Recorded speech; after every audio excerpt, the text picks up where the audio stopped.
Today we are going to revise exercise 2.1. ठीक है, इसके कुछ क्वेश्चन, वैसे तो ये काफ़ी इजी एक्सरसाइज है, पर मैं आपको इसके कुछ क्वेश्चन करा देती हूँ. 8th कराना है. Y 1.6 equals to Y upon 1.5. मैंने आपको इसमें बताया था जो इधर डिवाइड में हो अपन को इस वेरिएबल की वैल्यू निकालनी है. ठीक है, उसको आइडेंटिफाई करने के लिए जो इधर डिवाइड में है उसको उधर ले जाके मल्टीप्लाई कर दूँ, क्योंकि यहाँ एक ही नंबर है जो एक्सचेंज होने वाला है. तो 1.6 इंटू 1.5 इक्वल्स टू वाई. ठीक है, तो 1.6 इंटू 1.5 क्या हो जाएगा, वाई हो जाएगा. और इसकी वैल्यू निकाल लो. 16 इंटू 15 कितना होता है, और फिर 16 इंटू 15 निकाल लो.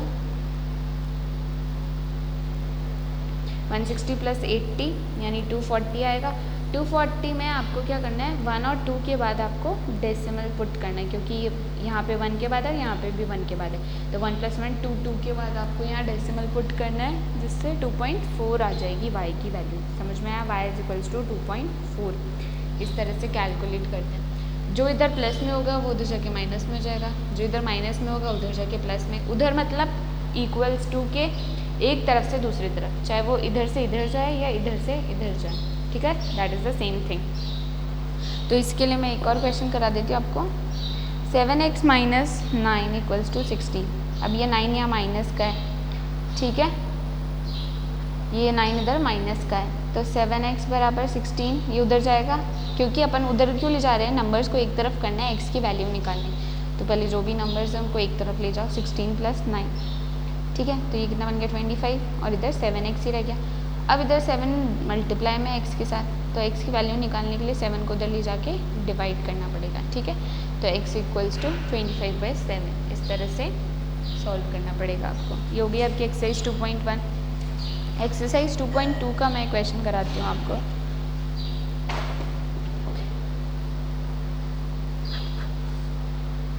क्वेश्चन नंबर, जो सबसे डिफ़िकल्ट क्वेश्चन आपके आई थिंक इसमें 11th, वो तो मस्ट ही करना है अपन को अभी. Baichung's father is 26 years younger than बाईचू's ग्रैंडफादर. यानी बाईचुंग के फादर जो है, ठीक है, फादर एज, उनकी एज क्या होगी, ग्रैंडफादर की एज से वो 26 ईयर्स यंगर है. यानी जो भी ग्रैंडफादर की एज रहेगी, ठीक है, उनसे वो ग्रैंडफादर्स एज, बाईचुंग्स ग्रैंडफादर एज और बाईचुंग की एज. ठीक है, ये तीन तो अपन को इसमें निकालने हैं. और अब अपन देखेंगे कि किसको मैं x लूँ और किसको बाकी दो को मैं x की टर्म्स में सॉल्व कर सकूँ. ठीक है, तो क्वेश्चन ने बोला है कि बाईचुंग के फादर की एज उनके ग्रैंडफादर से 26 ईयर्स छोटे हैं. ठीक है, and 29 years older than Bhaichung. यानी जो बाईचुंग है उसकी एज से 29 ईयर्स बड़े हैं और ग्रैंडफादर से 26 ईयर्स छोटे हैं. तो मैं क्या करूँगी, फादर की एज को 26 x ले लूँगी. ठीक है, ताकि मैं दोनों की एज को x के टर्म्स में लिख पाऊँ. कैसे लिख पाऊँ, बाईचुंग ग्रैंडफादर्स एज कितनी हो जाएगी, क्योंकि फादर की एज x है और बोला था ग्रैंडफादर से ये छोटे हैं 26 ईयर्स, तो ग्रैंडफादर इनसे 26 ईयर्स बड़े हो जाएंगे, तो ग्रैंडफादर की एज हो जाएगी x + 26 ईयर्स. ठीक है, और बाईचुंग की एज क्या हो जाएगी, बाईचुंग के लिए क्या बोला हुआ है कि वो बाईचुंग के फादर जो है वो बाईचुंग की एज से 29 ईयर्स बड़े हैं. यानी बाईचुंग की जो भी एज है उससे 29 ईयर्स बड़े हैं. तो मैं इसमें से अगर 29 कम कर दूँ तो मुझे बाईचुंग की एज मिल जाएगी, है ना. यानी अगर मान लो ये 50 ईयर्स के बाईचुंग्स के फादर, तो वो 50 + 26 हो जाएंगे ग्रैंडफादर, और ये 50 - 29 हो जाएगा.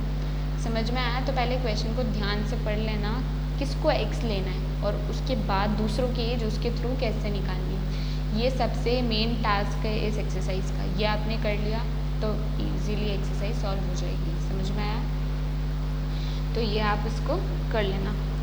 ठीक है, अब आपको क्या करना है, तीनों की एज निकालनी है. क्वेश्चन ने दिया है सम ऑफ देयर एजेस, यानी इनके तीनों की एजेस का सम क्या है, 135 दे रखा है. ठीक है,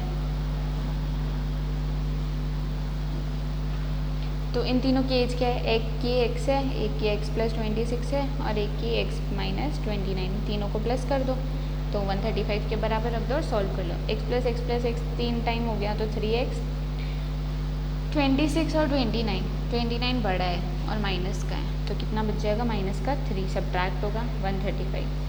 3x इक्वल्स टू, ये 3 इधर माइनस का है उधर जाके प्लस का हो जाएगा तो 135 + 3 138। अब ये इधर मल्टीप्लाई में 3 उधर जाके डिवाइड में हो जाएगा, ठीक है। तो 46 ईयर्स, तो x कितना आ गया 46 ईयर्स, यानी बाइचुंग के फादर 46 ईयर्स के।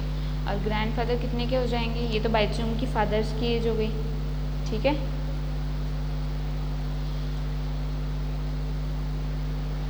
अब ग्रैंडफादर की एज कितनी हो जाएगी, x + 26 ईयर्स, तो 46 में 26 प्लस कर दो, ठीक है।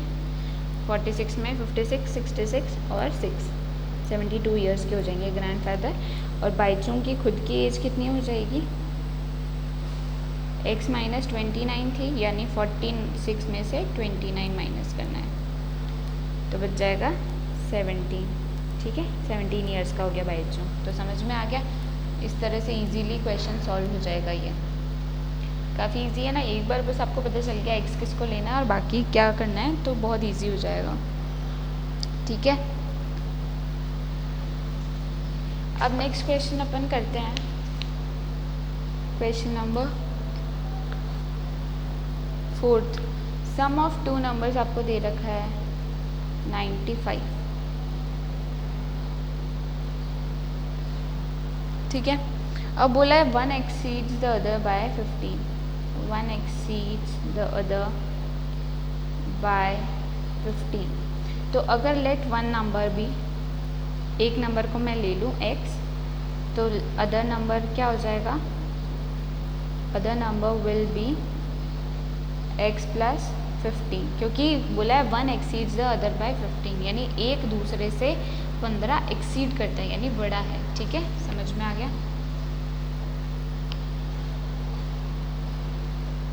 तो ये दोनों नंबर आ गए और क्वेश्चन ने एक और कंडीशन दी थी कि इन दोनों का सम कितना है 15। तो कंडीशन अप्लाई करते हुए x + 15 कितना हो जाएगा 95 के बराबर, यही बोला था क्वेश्चन ने।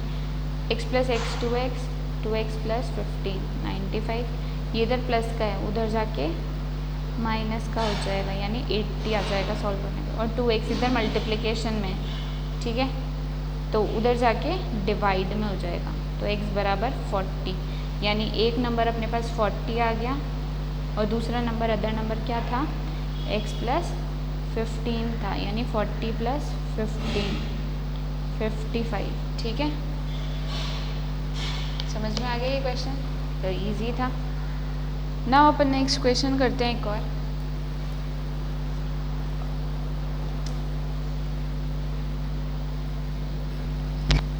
ये अपना क्वेश्चन नंबर 10 है। Ratio of boys and girls they रखा है 7:5, ठीक है। अब मैं क्या करती हूँ, नंबर ऑफ़ बॉयज़ निकालने, तो जब भी रेशो वाली चीज़ें दे रखी होती है मैं उसको क्या करती हूँ, जो भी नंबर है उसको x से मल्टीप्लाई कर देती हूँ। तो मैंने नंबर ऑफ़ बॉयज़ लिख दिया 7x क्योंकि उसका रेशो 7 था, एंड नंबर ऑफ़ गर्ल्स मैंने लिख दिया 5x क्योंकि उसका रेशो 5 था।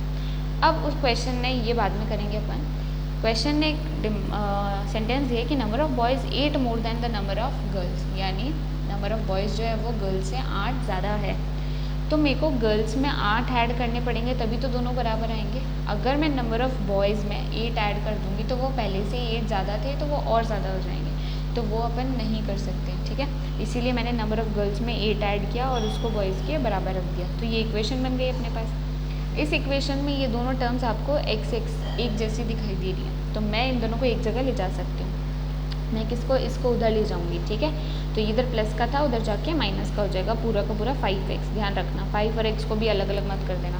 तो 7x - 5x और इक्वल्स टू 8 इधर ऐसा का ऐसा रह गया। 7 में से 5x अगर चले गए तो बच गया 2x बराबर 8, x इक्वल्स टू, तो यहाँ पे ये 2 मल्टीप्लाई में था, अब उधर जाके डिवाइड हो जाएगा 8/2 इक्वल्स टू 4। x की वैल्यू आई है, ध्यान रखना, अभी नंबर ऑफ़ गर्ल्स और बॉयज़ नहीं आए। तो नंबर ऑफ़ बॉयज़ कितने थे 7x, यानी 7 × x, ये बात ध्यान रखना। तो 7 × 4 इक्वल्स टू 28, यानी बॉयज़ कितने थे 28। नंबर ऑफ़ गर्ल्स कितनी थी 5 × x, यानी 5 × 4 दैट इज़ 20, तो number of boys and girls अब आ गए, इनको आप डिवाइड करके भी देख सकते हो। 28 को 20 से डिवाइड कर, 4 7 ज़ा 28, 4 5 ज़ा 20, तो 7:5 आ गया इनका। 7:5 का यही मतलब होता है कि इनको डिवाइड करेंगे तो 7/5 आएगा। तो समझ में आ गया। तो रेशो वाले क्वेश्चन आप इस तरह से करोगे, वैसे ही आपकी एक्सरसाइज 2.3 वाली इक्वेशंस है। एक्सरसाइज 2.3 में आपके इसी तरह की इक्वेशंस आएगी। समझ में आया। तो ये थे आपके कुछ इंपॉर्टेंट क्वेश्चंस, इनको अच्छी तरह से रिवाइज कर लेना, आपके लिए हेल्पफुल रहेगा FA1 में। अब आपकी एक्सरसाइज 2.3 का अपन देखते हैं। एक्सरसाइज 2.3 की जो इक्वेशंस रहेगी,